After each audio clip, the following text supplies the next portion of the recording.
뇌졸중이라는 정말 큰 폭풍이 한번 휩쓸고 지나가면 많은 게 달라지잖아요. 어제까지는 너무나 당연했던 그냥 몸을 움직이고 말하고 이런 평범한 모든 게 갑자기 큰 도전이 되어버리죠. 오늘 우리가 함께 나눠볼 이야기는요. 바로 이렇게 멈춰버린 것 같은 시간 속에서 다시 앞으로 나아갈 길을 찾는 좀 특별한 방법에 대한 거예요. 단순히 증상만 보는 게 아니라 그 증상 뒤에 있는 사람, 그 자체에 집중하는 한의학의 시선, 한번 따라가 볼까요? 네, 정말 그래요. 급한 불은 껐을지 몰라도 어쩌면 진짜 싸움은 바로 지금부터 시작인 거죠. 단순히 몸의 기능만 되찾는 게 아니라 마음의 힘까지 다시 세워야 하는 정말 길고 긴 여정이거든요. 그럼 이 남은 후유증과 어떻게 살아가야 할까? 아니, 어떻게 이걸 이겨내야 할까요? 자, 여기서 우리 한번 생각의 방향을 살짝 틀어보는 거예요. 만약에 말이죠, 회복의 열쇠가 그냥 마비된 팔다리를 움직이게 하고 어눌해진 발음을 고치는 데만 있는 게 아니라면요? 이 모든 힘든 증상을 겪고 있는 바로 나라는 사람, 내 몸 전체를 이해하는 데 그 답이 있다면 어떨까요? 바로 이 질문, 여기서부터 한의학의 이야기가 시작되는 겁니다. 자, 그럼 먼저 우리가 지금 어떤 상황에 놓여 있는지부터 명확하게 짚고 넘어가야겠죠? 뇌졸중이 우리 몸에 도대체 어떤 상처를 남기는 건지 그걸 제대로 아는 게 회복의 진짜 첫걸음이니까요. 뇌졸중은요, 크게 두 가지로 볼 수 있어요. 하나는 혈관이 꽉 막히는 뇌경색, 그리고 다른 하나는 혈관이 뻥 터져버리는 뇌출혈. 시작은 달라도 결과는 사실상 같아요. 뇌세포로 가야 할 산소랑 영양분이 딱 끊겨버리면서 정말 돌이키기 힘든 손상을 남기게 되는 거죠. 그리고 그 손상이라는 게 그냥 상처 하나로 끝나는 게 아니에요.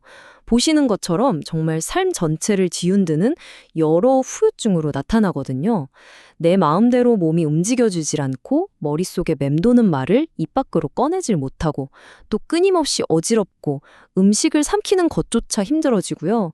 이런 것들 하나하나가 모여서 환자의 일상을 송두리째 무너뜨리는 겁니다. 자, 이렇게 실타래처럼 복잡하게 얽힌 문제를 풀기 위해서 한의학은 아주 재미있는 방법을 써요. 바로 렌즈 두 개를 동시에 사용하는 거죠. 하나는 현대의학의 아주 정밀한 렌즈, 그리고 다른 하나는 우리 몸 전체의 숲을 보는 전통의학의 넓은 렌즈, 이 두 가지를 다 쓰는 겁니다. 이 대비 정말 흥미롭지 않나요?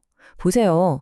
CT나 MRI 같은 현대적인 장비들은 뇌의 어느 부분에 무슨 문제가 생겼는지 아주 정확하게 콕 집어서 보여주죠. 그런데 한의학적인 진단은 거기서 한 발 더 나아가서 왜 하필 이 사람의 몸에서 이런 일이 일어났을까? 어떻게 몸의 균형이 와르르 무너졌을까? 이걸 파고드는 거예요. 말하자면 나무 한 그루 한 그루도 자세히 보고 동시에 숲 전체의 모습도 함께 보는 방식인 거죠. 자, 그럼 이제 그 첫 번째 렌즈, 그러니까 몸 전체 불균형을 읽어내는 변증이라는 세계로 한번 들어가 볼게요. 이게 뭐냐면요. 지금 나타나는 여러 증상들을 그냥 없애야 할 골칫거리로 보는 게 아니에요. 오히려 우리 몸이 지금 내 상태가 어떻다고 필사적으로 보내는 아주 중요한 신호로 읽어내는 거죠. 첫 번째 신호는 바로 화열증이에요. 비유하자면 자동차 엔진이 너무 과열된 상태랑 비슷해요. 우리 몸에 불필요한 열이 막 들끓으면서 염증 반응을 일으키는 거죠. 그래서 얼굴이 붉어지고 자꾸 목이 타는 것처럼 마르고 심장이 막 빨리 뛰고 이게 다 몸이 "나 지금 너무 뜨거워요. 좀 식혀주세요." 하고 외치는 소리인 거예요. 다음 신호는 습담증인데요. 이건 또 어떤 상태냐면 우리 몸 안에 불필요한 수분이나 노폐물 같은 게 끈적끈적한 찌꺼기처럼 잔뜩 쌓여서 순환을 꽉 막고 있는 거예요. 마치 하수구에 이물질이 껴서 물이 잘 안 내려가는 것처럼요. 그래서 머리가 왠지 솜처럼 무겁고 속이 메쁟거리고 울렁거린다면 바로 이 찌꺼기들이 보내는 신호라고 볼 수 있습니다. 세 번째, 기혈증. 이건 이름만 들어도 딱 감이 오시죠? 말 그대로 우리 몸을 움직이는 에너지, 기가 허해졌다, 즉 부족해졌다는 뜻이에요. 휴대폰 배터리가 방전된 상태를 생각하시면 돼요. 그러니까 조금만 움직여도 쉽게 지치고 목소리에도 힘이 없고 몸의 모든 기능이 전체적으로 다운되는 거죠. 회복을 하고 싶어도 그럴 에너지가 바닥나버린 상태인 겁니다. 자, 그리고 마지막 신호는 어혈증입니다. 이건 우리 몸속 혈액순환에 교통체증이 일어난 거라고 보시면 돼요. 피가 제대로 쌩쌩 돌아야 하는데 어딘가에서 꽉 막혀서 정체되어 있는 거죠. 그러니 그 막힌 부위는 바늘로 콕콕 쑤시는 것처럼 아프고 또 새로운 피가 잘 공급이 안 되니까 얼굴빛도 칙칙하고 어두워지는 그런 신호를 보내게 됩니다. 자, 이렇게 해서 지금 내 몸이 어떤 신호를 보내고 있는지 그 패턴을 파악했어요. 그럼 이제 한 단계 더 깊이 들어가야 합니다. 바로 이런 질문을 던지는 거죠. 아니, 근데 왜 유독 이 사람 몸에서는 이런 신호가 나타나는 걸까? 그 답을 찾기 위해서 우리는 이제 각자가 태어날 때부터 가지고 나온 아주 고유한 몸의 설계도를 펼쳐봐야 합니다. 그 설계도가 바로 사상체질 의학입니다. 이게 뭐냐면 사람마다 몸의 기본적인 운영체제, 그러니까 OS가 다르다고 보는 관점이에요. 신기하죠? 어떤 사람은 기본 설정값이 열이 좀 많은 체질로, 또 어떤 사람은 에너지가 좀 약한 체질로 태어나는 것처럼요. 이렇게 사람마다 타고난 강점과 약점이 있다는 걸 인정하는 것, 거기서부터 출발하는 겁니다. 그리고 이 체질을 그냥 느낌으로 진단하는 게 아니에요. 아주 논리적인 2단계 과정을 거칩니다. 첫 번째는 지금 병의 상태가 몸의 겉에 머물러 있는지 아니면 깊은 곳까지 침투했는지를 판단해요. 그리고 두 번째는 이 병의 진행 방향이 환자의 타고난 체질에 비추어 볼 때 괜찮은 건지 아니면 체질의 약한 부분을 건드려서 더 위험해질 수 있는 방향인지를 평가하는 거죠. 이걸 통해서 치료에 큰 전략을 짜는 겁니다. 이렇게 체계적인 과정을 거치면 사람은 크게 태양인, 태음인, 소양인, 소음인 이 네 가지 고유한 체질 중 하나로 나뉘게 됩니다.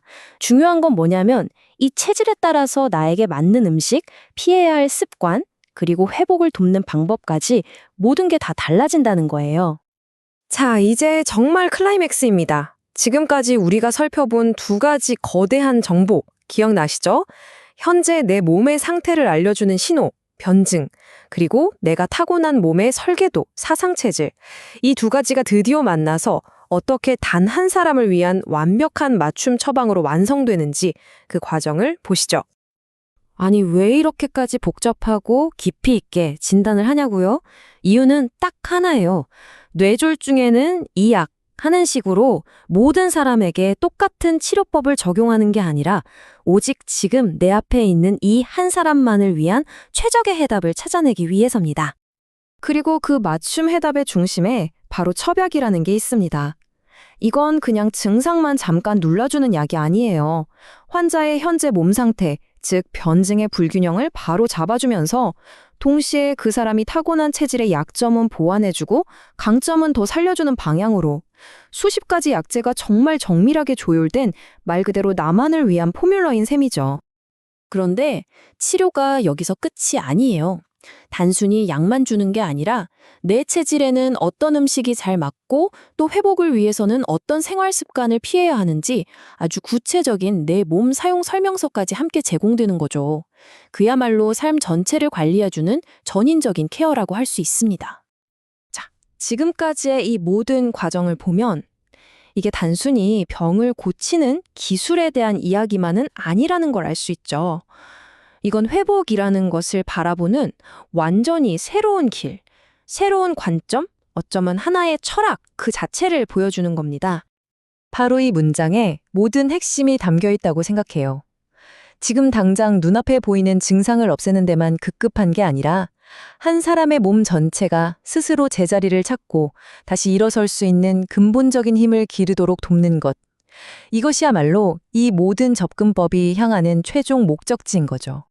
어쩌면 진정한 회복이란 게 병과의 싸움에서 그냥 이기는 것만을 의미하는 게 아닐지도 모릅니다. 오히려 내 몸이 끊임없이 보내는 소리에 귀 기울이는 법을 배우고 나라는 사람의 고유한 특성을 존중하면서 내 몸과 대화하는 과정, 그 자체가 아닐까요? 결국 내 건강을 위한 최고의 전문가는 다른 누구도 아닌 바로 나 자신이 되는 것. 어쩌면 이것이 미래의 의학이 우리에게 건네는 가장 근본적인 처방전일지도 모르겠습니다.